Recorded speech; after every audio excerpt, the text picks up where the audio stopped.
ரிஷபராசி நண்பர்களுக்கு நிறைய நல்ல விஷயங்கள் நடக்கிறதுக்குண்டான வாய்ப்புகள், வேலை வாய்ப்பு கூடி வரும்.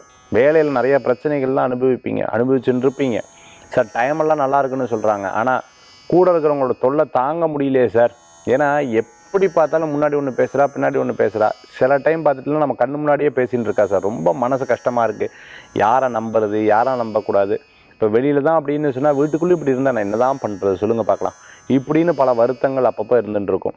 சிங்கிள் பேரண்டாக இருந்துட்டு இருக்கிறவங்க, அதே சமயத்தில் பார்த்துட்டோம்னா ரொம்ப கஷ்டப்பட்டு எடுத்து ஒர்க் பண்ணிட்டு இருக்கிறவங்களுக்கு அனுகூல்யம் தேடி வரக்கூடிய அற்புதமான நாளாக இருக்கும். பூர்வீக சொத்து சம்பந்தமான விஷயம், பிரச்சனை இருந்த விஷயத்தை கொஞ்சம் கொஞ்சமாக பேசி தீர்த்து அதன் மூலமாக சரி பண்ணிட்டு செய்யாத தப்புக்காக தண்டனை இருந்துட்டு இருக்கிறவங்க, இது எத்தனையோ நான் முயற்சி பண்ணி பார்த்தாலும் இதில் ஒரு சால்வே கிடைக்க மாட்டேங்குது, பேச்சுவார்த்தை வெற்றியே பெற மாட்டேங்குதுன்னு வருத்தப்பட்டவங்களுக்கெல்லாம் கொஞ்ச நாட்களில் ஒரு பெரிய மாற்றங்கள் கிடைக்கிறதுக்குனானதாக இருக்கும். வேலை வாய்ப்பு தேடுறவங்களுக்கு வேலை வாய்ப்பு அமையும்.